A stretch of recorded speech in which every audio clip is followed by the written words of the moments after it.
이 시간 수영경 봉독하실 때 잠언서 5장 1절에서 6절 말씀까지 제가 봉독해 드리겠습니다. 다 같이 기립하셔서 하나님의 말씀을 봉독하시겠습니다.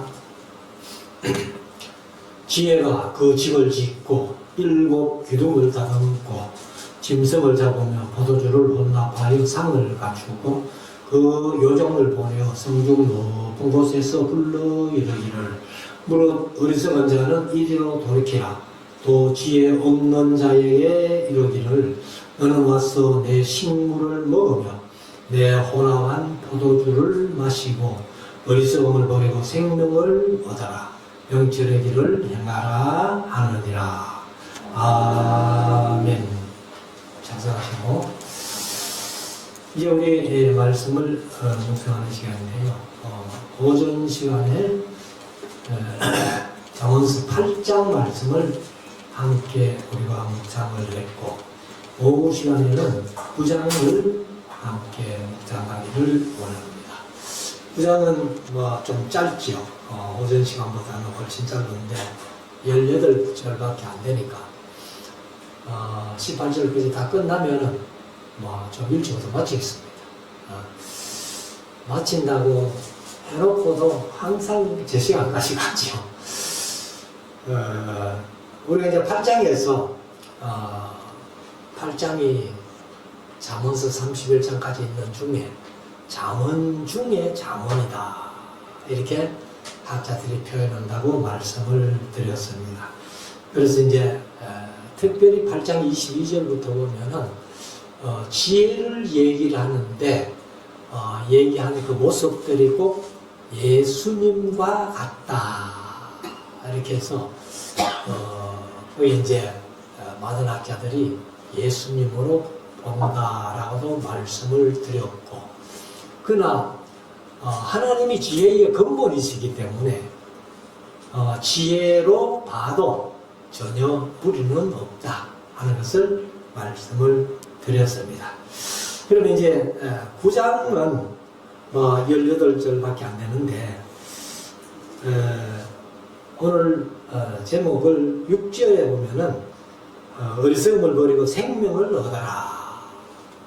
그래서 그 말씀을 그대로 제목 삼고 생명을 얻으라는 제목으로 말씀을 드리겠습니다. 1절부터 한번 보십시다. 지혜가 그 집을 짓고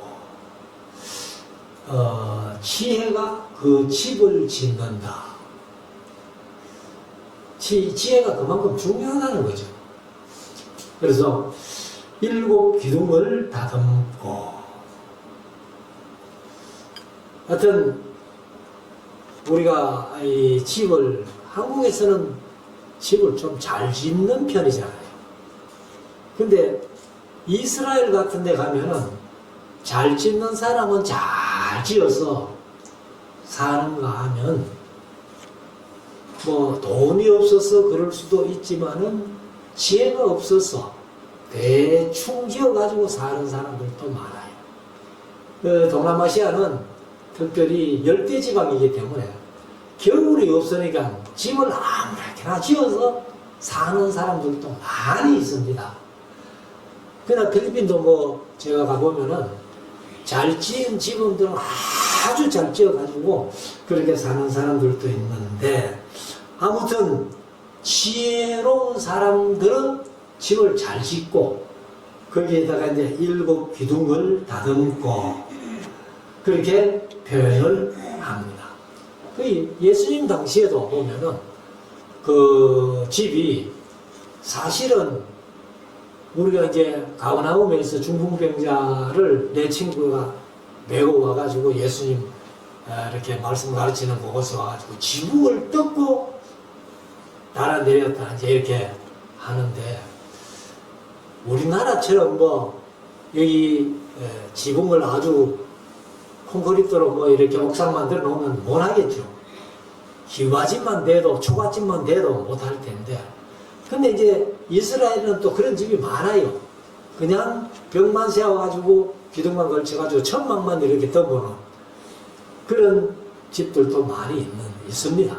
그렇기 때문에 우리가 이제 이 7 기둥을 다듬고 그렇게 표현하는데 2절에 보면 짐승을 잡으며 포도주를 혼납하여 상을 갖추고, 여기 이제 지혜로운 사람들은 집을 잘 지을 뿐만 아니라 그 집에서 살면서도 짐승을 잡으며, 그러니까 뭐 늘 고기를 먹는다 그 말이죠. 그리고 포도주를 혼납하여, 포도주를 혼납한다는 말은 요즘 같으면은 아마 칵테일이라 그러죠. 이제 와인을 섞어가지고 이렇게 술을 만드는, 그만큼 먹을 것이 풍부하고 그렇다는 얘기예요. 그래서 여기 이제 혼합하여 상을 갖춘다 했는데, 이게 잘못하면 또 상을 갖춘다 이래가지고 상 주는 걸로 아니고 식탁입니다. 식탁. 그래서 식탁을 갖춘다 이렇게 얘기를 하면은 쉽습니다. 3절 그 여종을 보내어. 그러니까 여종까지 있는 거 보면은 좀 부유한 집안이죠. 그래서 여종을 보내어 성경 높은 곳에서 불러 이르기를. 그러니까 이제 지혜로운 자가 집도 잘 짓고 할 뿐만 아니라 그 집에서 먹는 것이라든가 모든 것들이 다 괜찮게 먹는데, 그런데 이제 그 여종을 성경 높은 곳에 보내가지고 얘기를 하는 거예요. 요즘은 뭐 육성으로 그렇게 하는 경우가 별로 없죠. 이 정도 같으면 마을에도 다 스피커를 달아놓고 앰프로 이제 얘기를 하는데, 제가 어릴 때 촌에서 살면서 앰프 시설이 없으니까 사람이 이제 마을에다가 큰 소리로 외쳐요. 그래서 우리 경주에서는 막 오늘 또 그 외는 사람이 왔다 이제 그래가지고 뭐 좀 높은 곳에 올라서 가지고는 오늘 뭐 부역이 있는데 몇 시까지 나오세요 하면서 막 그렇게 이제 사람이었어요. 근데 요즘은 아마 그렇게 하라면 할 사람도 없지 싶은데, 저희 어릴 때는 그런 사람들이 그 동사무소에 그걸 전문으로 하는 사람이 있어요. 그렇게 이제 했는데, 아무튼 여종을 보내가지고 성중 높은 곳에서 불러 이르기를 하고, 4절 물어 어리석은 자는 이리로 돌이키라. 어디로 오라 말입니까? 지혜의 집으로 오라는 거죠. 지혜의 집으로 오라는 건데, 그리고 또 지혜 없는 자에게 이르기를 너는 와서 내 식물을 먹으며. 왜요? 고기를 잡아가지고 지금 식탁을 해놨잖아요. 그리고 내 혼합한 포도주를 마시고, 2절에서 그 얘기를 했기 때문에 짐승을 잡아가지고 고기를 먹으며 혼합한 포도주를 마시고 6절 어리석음을 버리라. 지혜가 없기 때문에 어리석은 거야. 그래서 어리석음을 버리고 생명을 얻어라 이렇게 말씀합니다. 그러면 여기에서 어리석음을 버리고 생명을 얻으라고 말씀하시면은, 바꾸고 말씀드리면은 어리석음을 버리지 않으면은 멸망한다 그 말이죠. 그래서 어리석음을 버리고 생명을 얻어라. 명철의 길을 행하라 하느니라. 그래서 이 여종이 성경 높은 곳에서 그 어리석은 사람들에게 지혜의 집으로 오라는 거예요. 지혜의 집으로 와가지고 그 어리석음을 버리고 생명을 얻고 명철의 길을 행하라. 그렇게 이제 얘기를 한 거죠. 그리고 이제 7절부터는 또 다른 얘기인데, 거만한 자를 징계하는 자는 도리어 능욕을 받고. 요즘 우리 한국이 좀 이런 풍토가 좀 있어요. 그래서 요즘은 어려운 사람, 남을 도와주는 것도 잘못 도와주면은요, 바가지를 쓴다는 거예요. 그래서 물에 빠진 사람 구해줬더니만은 내 보따리 내놔라 한다고. 그래서 교통사고 만나가지고 허우적 끝대는 사람들 도와줘가지고 병원에 데려다 놓으니까 당신이 날 치운 거 아이가? 이런 식으로. 그래서 이런 어리석은 사람들, 거만한 사람들, 그런 사람들을 징계하는 자는 도리어 능욕을 받고, 악인을 책망하는 자는 도리어 흠을 잡히느니라. 그래서 우리가 어떤 사람을 책망할 때, 어떤 사람을 징계할 때, 거만하거나 악한 사람은 책망해봐야 큰일이라는 거예요. 오히려 자기가 바가지를 쓸 수 있다는 거예요. 그래서 오히려 책망한 사람이 이상한 사람이 되어버리는 그런 경우가 많이 있습니다. 그렇기 때문에 책망이나 어떤 징계는 또 어떤 사람을 훈계하는 것도 마찬가지예요. 훈계를 받을 만한 사람에게 훈계해야지, 훈계를 해봐야 아무 소용없는 사람은 오히려 훈계하다가 욕을 먹어요. 그렇기 때문에 우리가 참 지혜롭게 행해야 되는데, 공자 얘기를 한번 할게요. 공자가 길을 가다가 어떤 사람이 길에다가 써가지고는, 큰 길에 써가지고는 소변을 보고 있는 거예요. 그런데 그 공자가 지나가면서 길에서 소변 보는 사람을 보고는 그들도 보지도 안 하고 그냥 지나갑니다. 지나가다가 그 제자 중에 하나가 길에도 아니고 길가에 나가가지고 소변을 보고 들어오니까, 그러니까 이 공자가 얼마나 그 제자를 혼을 내는지, 그래서 제자들이 물었다는 거예요. 아까 그 길에서 소변 보는 사람은 그들도 보지도 안 하고 지나오시더니만은 이 사람이 길가에 나가서 소변 봤는데 왜 그렇게 혼을 냅니까?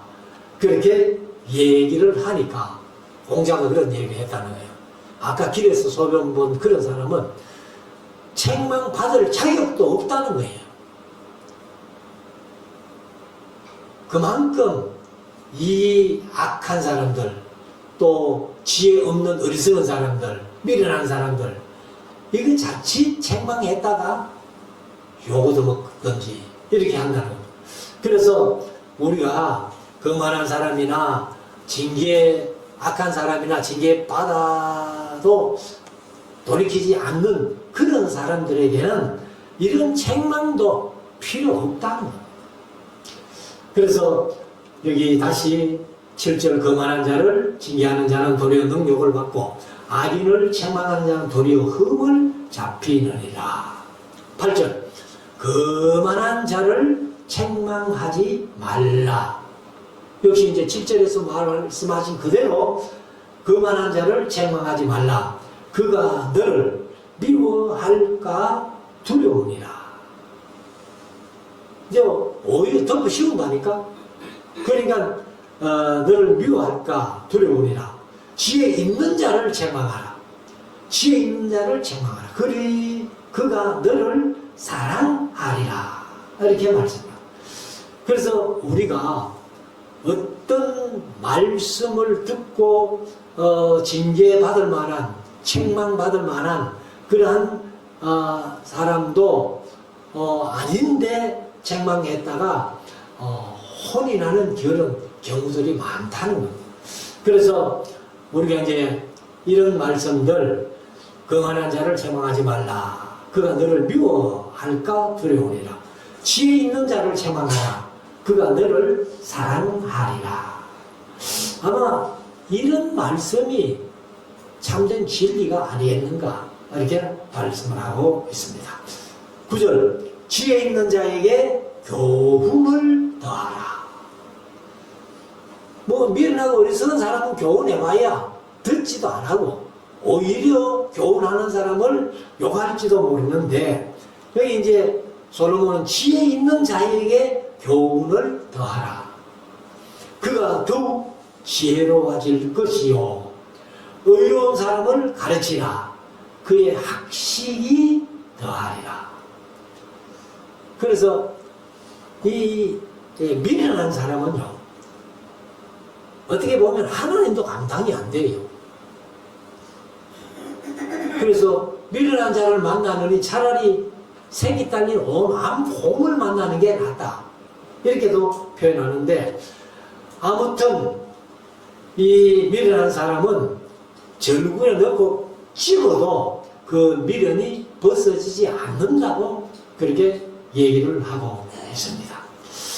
9장에서 이제 아주 중요한 말씀이 10절이라고 말씀을 할 수 있는데 10절 여호와를 경외하는 것이 지혜의 근본이요. 사실 1장 7절이 여호와를 경외하는 것이 지식의 근본이다 이렇게 표현했는데 여기 이제 9장 10절은 여호와를 경외하는 것이 지혜의 근본이라는 거예요. 지혜의 근본. 그러니까 지혜로워지려면은 오전에 말씀드린 대로 첫째 여호와를 경외해라. 그리고 말씀을 들어라. 그래서 신명기 3장에서 30장에서 말씀을 들었습니다만은 멀리 하늘에 있는 것이 아니고 바다 건너 물 건너 있는 것이 아니고 내 가까이에 있는데 바로 내 입에 있고 내 마음에 있다. 그래서 우리가 사실은 옛날에는 뭐 성경책 한 권 구하기가 힘드니까 각자 개인이 성경 가질 수 있는 그런 그게 없었잖아요. 근데 요즘은 집집마다 뭐 성경 있는 건 기본이고 각자가 다 자기 성경이 있잖아요. 그래서 우리가 멀리 어디 가서 뭐 성경을 배운다 그럴 필요 없다는 거예요. 내 입에 있고 내 마음에 있는 말씀 그것을 우리가 늘 들어야 된다 이렇게 말합니다. 그래서 여호와를 경외하는 것이 지혜의 근본이요 거룩하신 자를 아는 것이 명철이니라. 거룩한 자가 누구예요? 하나님이잖아요. 하나님을 아는 것이 명철이다. 그래서 이제 명철이라는 말이 아까 이제 비나라는 말씀을 드렸습니다만은 이해력, 통찰력 이것이 아주 근본이라 지혜의 근본이고 거룩하신 자를 아는 하나님을 아는 것이 명철이다. 세상에서 어떤 지식 얘기를 하지만은 가장 큰 지식은 하나님을 아는 지식, 예수 그리스도를 아는 지식. 제가 뭐 가끔 말씀드렸습니다만은 하나님의 가장 큰 비밀이 예수님이에요. 그래서 우리가 예수 그리스도를 아는 것. 그래서 이 호세아서 6장에 보면은 하나님이 진짜 원하시는 게 뭐예요? 제사도 원치 않고 번제나 화목제보다도 뭘 원해요? 나를 아는 것을 원해요. 하나님이 나를 좀 알아달라는 거예요. 그런데 우리가 하나님을 알기 위해서는 물론 보통 계시, 일반 계시 이 우주 만물을 통해서 알 수 있습니다. 그러나 우리는 특별 계시, 성경을 가지고 있기 때문에 성경 속에 하나님을 잘 소개해 놓고 있어요. 그래서 우리가 성경을 통해서는 솔직히 하나님을 완전히 알 수는 없어요. 우리가 하나님 얼굴도 못 보는데. 그런데 이제 요한계시록 21장, 22장에 가면은 천국 가가지고는 하나님을 대면하여 본다는 거예요. 그래서 우리가 성경을 통해서 하나님을 알아가야 되는데 지금 많은 교회들이 하나님을 바로 소개를 하지 못한다는 거예요. 그래서 우리가 하나님을 경외한다는 말은 또 다른 말로 하나님을 두려워할 줄 알아야 된다. 무서워할 줄도 알아야 된다. 이렇게 말씀을 하고 있지 않습니까? 그래서 여호와를 경외하는 것이 지혜의 근본이고 거룩하신 자를 아는 것이 명철이다. 11절 나 지혜로 말미암아 네 날이 많아질 것이요.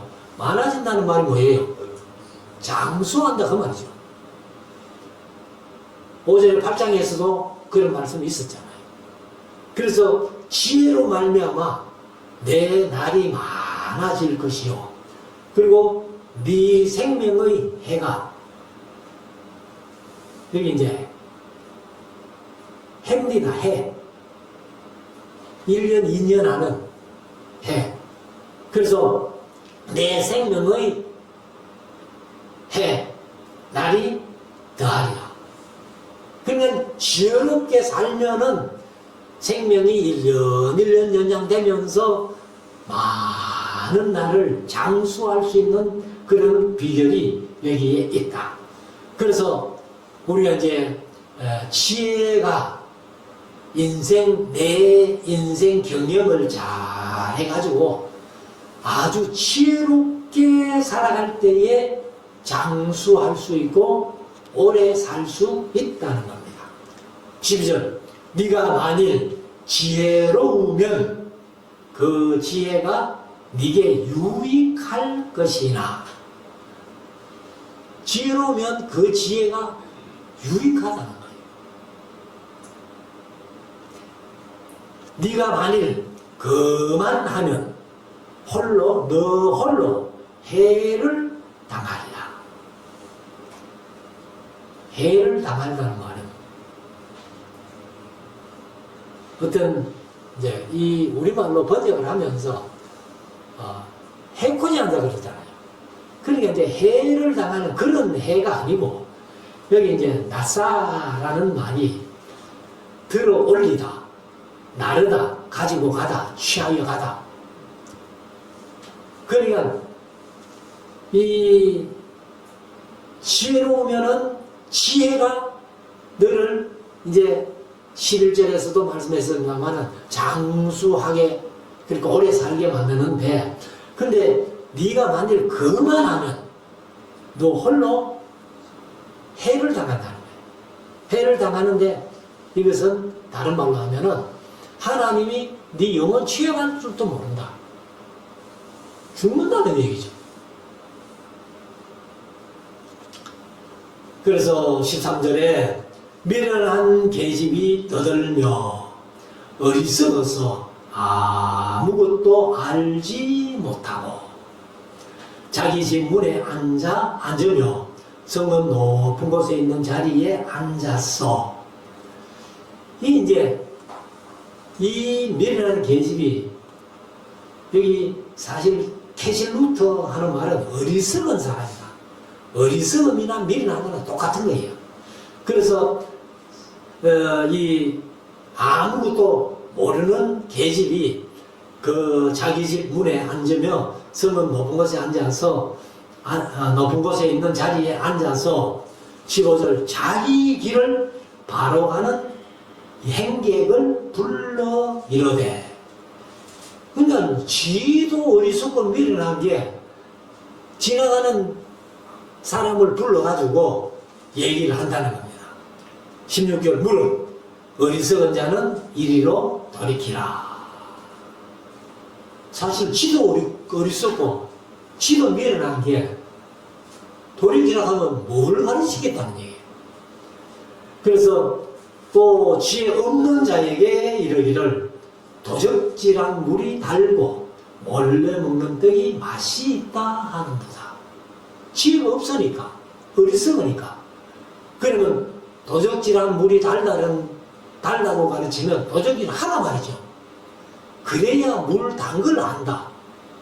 그리고 몰래 먹는 떡이 맛이 있다. 떡도 남의 것을 도적질 해가지고 먹으면 더 맛있다. 그런 얘기죠. 그러니까 미련하고 어리석은 계집이 이런 짓을 하고 있다는 겁니다. 그래서 우리가 이런 사람을 미련한 사람이다. 어리석은 사람이다. 그래서 성경에 보면은 하나님께서 제일 싫어하는 사람이 누구예요? 그게 교만한 사람. 그래서 제가 뭐 가끔 말씀드립니다만 구약 성경에 보면은 열국들이 다 멸망해요. 교만 때문에 망합니다. 북방 이스라엘도 남방 유다도 결국은 아수르에 망하고 바벨론에 망한 이유가 교만 때문이에요. 그래서 사람이 교만하면 안 된다. 그래서 잠언서에는 교만은 패망의 선봉이다. 그 겸손은 넘어짐의 앞잠이다. 그래. 미련한 것은 넘어짐의 앞잠이가 된다. 그렇게 말씀합니다. 그래서 이제 마지막 18절을 보면은 오직 그 어리석은 자는 죽은 자가 그 이곳에 있는 것과 그의 객들이 음부 깊은 곳에 있는 것을 알지 못하느니라. 그러니까 이것은 어리석고 미련하면요 천국도 모르고 지옥도 모른다는 거예요. 그러니까 지 맘대로 살고 어리석게 산다는 거예요. 그러나 저 여러분들은 말씀을 통해서 천국이 있다는 것을, 지옥이 있다는 것을, 예수 믿으면 천국 간다는 것을 우리가 알잖아요. 그러니까 우리가 미련하게 어리석게 함부로 행동하지 못하잖아요. 이것이 은혜라는 겁니다. 은혜. 그래서 제가 가끔 말씀을 드려왔습니다만 믿음으로 구원 얻는 거 맞죠? 믿음으로 구원 얻는 건 맞는데 믿음보다 선행하는 구원의 조건이 뭐예요? 에베소서 2장 8절에 하나님의 은혜를 인하여, 하나님의 은혜라는 거예요. 믿음으로 말미암아. 그래서 하나님의 은혜가 구원의 조건이에요. 믿음은 방법이에요. 구원 얻는 방법. 그래서 이것이 너희에게서 난 것이 아니요 하나님의 선물이라는 거예요. 그래서 우리가 이 말씀을 다시 한번 새기면서 결코 내가 어리석고 미련해서 다른 사람들을 미련하게 가르치거나 미련하게 행하면은 다른 사람도 또 미련을 같이 휩쓸려 가지고 아마 전부 지옥 가게 될 거라 하는 말씀을 오늘 9장에서 하고 있습니다. 그래서 우리 성도들이 모쪼록 이 잠언서를 통해 가지고 또 잠언서뿐만 아니라 하나님의 말씀 66권을 통해 가지고 항상 하나님을 아는 지혜, 하나님을 아는 지식, 이것을 통해 가지고 우리가 영원한 천국을 바라보면서 이 세상에서도 천국을 누리며 살아가는 우리 모든 성도들이 될 수 있기를 주의 이름으로 축원합니다. 기도드리겠습니다.